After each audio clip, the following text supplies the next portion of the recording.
की मौत का आंकड़ा भी बढ़ता जा रहा है। अमेरिका ईरान जंग में अब तक 6 यूएस सैनिकों की मौत हो गई है। अमेरिकी सेना ने मौत का आंकड़ा भी जारी किया है। मौत का आंकड़ा बढ़ता जा रहा है। जंग में 6 यूएस सैनिकों की मौत हो गई है।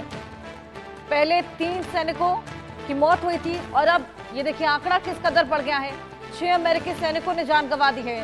ये बड़ी क्षति अमेरिका को भी झेलनी पड़ रही है और इसी वजह से अमेरिका का गुस्सा भी बढ़ता जा रहा है। तमाम कॉन्सुलेट्स को निशाना बनाया जा रहा है। अमेरिकी बेसेस जो कि पूरे मिडिल ईस्ट भर में फैले हैं उनको निशाना बनाया जा रहा है। अमेरिकी सेना ने अब ये मौत का आंकड़ा भी जारी किया है, जहां पर अब संख्या बढ़ चली है, 3 से 6 हो चली है। और ऐसे ही जैसे जैसे ये जंग आगे बढ़ेगी और क्षति यहां पर देखने को मिलने वाली है। बेहद बुरे हालात बन चले हैं, लगातार एस्केलेशन है। इसी को लेकर हम लोग लगातार बातचीत भी कर रहे हैं। मेजर मोहम्मद अली शाह जी हमारे साथ जुड़े हुए हैं। मोहम्मद अली शाह जी, लगातार हालात बद से बदतर होते जा रहे हैं। हालांकि फिलहाल एस्केलेशन बहुत ज्यादा हो रहा है। हम देख रहे हैं कि ट्रंप भी लगातार धमकियां दे रहे हैं, लेकिन डायलॉग की स्थिति अभी तो उत्पन्न नहीं होगी, ये साफ है। एस्केलेशन आप कितना और देख पा रहे हैं? क्या आपको लगता है कि रूस जो कल तक मुलाकात कर रहा था, नॉर्थ कोरिया के इन्वेजन की भी बात कर रहा था कि नॉर्थ कोरिया भी अब इंटरवीन कर सकता है, ईरान का साथ दे सकता है, तो क्या आपको लगता है कि उस ओर भी ये युद्ध जा सकता है?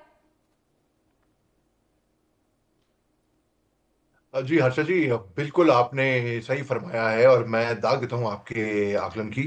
देखिए, कुछ चंद एक चीजें हैं। पहली बात तो तरह तरह की थियरियां सामने आ रही हैं व्हाट्सएप ग्रुप्स में, और यहाँ पे लोग जिक्र कर रहे हैं। सबसे पहले तो जब जंग का खात्मा होता है हर्षा जी, तो सबसे पहले खाता है, जैसे कभी 3 आंकड़े थे। प्रेसिडेंट डोनाल्ड ट्रंप साहब ने भी कहा था कि हम 3 अमेरिकी सैनिक के मौत का बदला लेंगे। अभी आकलन 6 का हो गया है। इस तरीके से स्थिति और एस्केलेट हो रही है और आगे बढ़ रही है। ये तो युद्ध की शुरुआत है हर्षा जी। ये तो क्योंकि उनके खलीफा को, ईरान के खलीफा को मार दिया, ये तो अब युद्ध तो एक्चुअल अब शुरू हो रही है। युद्ध युद्ध खत्म नहीं हुई खलीफा को मार के।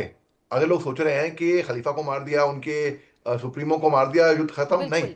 अली शाह रिजीम जी, चेंज कहाँ क्योंकि हुआ? आपने खलीफा की क्या मौत की ये बात अमेरिका का छेड़ी, मकसद था? अगर तो ये एक था और मकसद, तो सवाल मेरे मन में था। असैसिनेट कर देते आप। आपको उस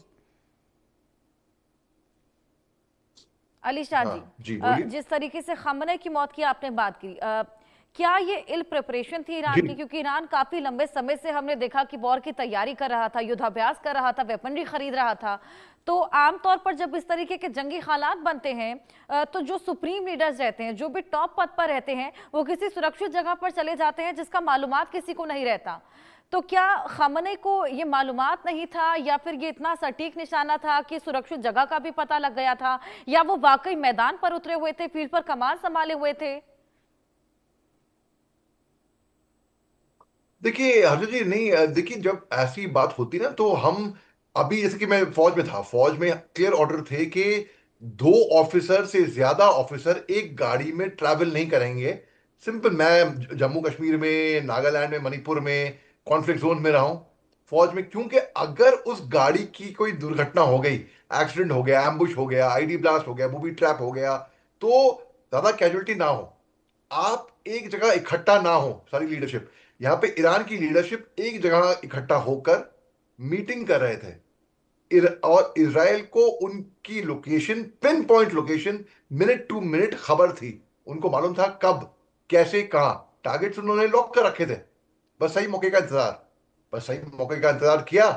सब लोग आए मीटिंग में, साथ ग्लोबल, उनके साथ ईरान के लीडर, उनके defence minister, commander in chief of IRGC, आप अयतुल्ला खुमैनी सुप्रीमो, आपने एक साथ ऐसा हमला किया, और वो भी बहुत सटीक तरीके से किया कि आप वहां पर, तो बिल्कुल आपने जो बताया कि it was actually, I would call it also carelessness, कि आपको पता है कि आप खतरे में हो।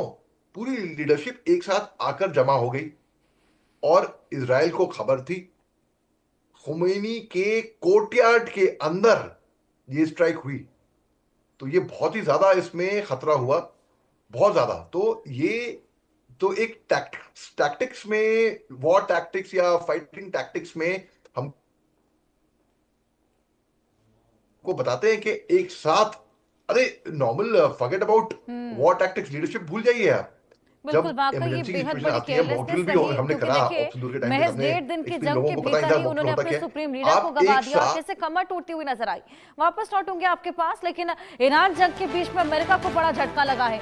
ब्रिटेन ने अमेरिका को बेस देने से मना कर दिया। ईरान पर हमले में अब शामिल नहीं होंगे, कीर स्टारमर ने कहा, लेकिन कल तक यही ब्रिटेन हमलों को लेकर सहमति दे चुका था। उन्होंने कहा था कि हमारे बेसिस का इस्तेमाल किया जा सकता है। इनफैक्ट नाटो के कुछ और देश, जिसमें ब्रिटेन, फ्रांस और जर्मनी भी शामिल थे।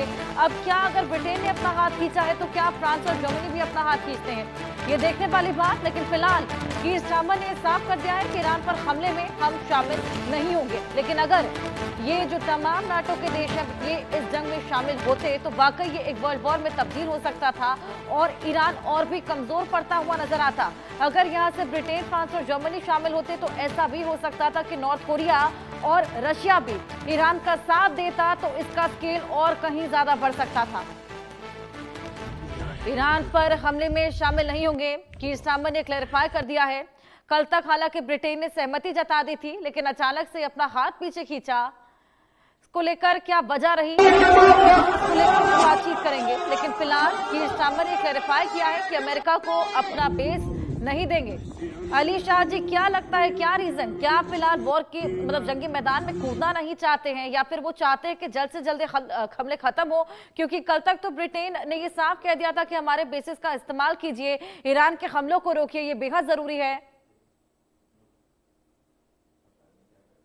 देखिए, पहली बात तो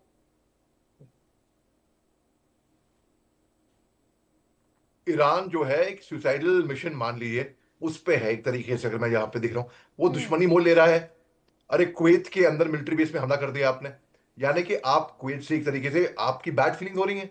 आपने बहरीन के अंदर हमला कर दिया मिलिट्री बेस के ऊपर, हालांकि आप कतर के साथ आकर रहे हो। अभी सऊदी अरेबिया जो कि सदर है मुस्लिम राष्ट्रों का, गल्फ का, वहां पर मक्का मदीना है, हेडक्वार्टर है वहां पे उम्रा करने लोग जाते हैं, है सदर बेसिकली। ईरान नहीं है सदर, सऊदी अरेबिया है। और आप सऊदी अरेबिया वहां पर आपने हमले तागे रियाद में अमरीकी दूतावास पे। मेरे फादर इंडियन डिप्लोमेट थे सऊदी अरेबिया में, रियाद के अंदर। तो वहां का पूरा एरिया जो बाथा, बिल्कुल। उलाया, सुलेमानिया, डिप्लोमेटिक क्वार्टर्स, अल खारिया, पूरा हमने देखा हुआ है।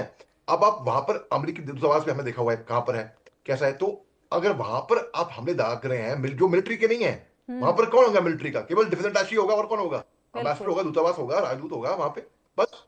और तो आप दुश्मनी मोल ले रहे हैं बाकी मुल्क से। कल एक जॉइंट स्टेटमेंट आया बिल्कुल यूरोप की बिल्कुल, तरफ आपके से, पास वापस आती यूके। हूँ, लेकिन इसी बीच एक बड़ा अपडेट दर्शकों को दे दें।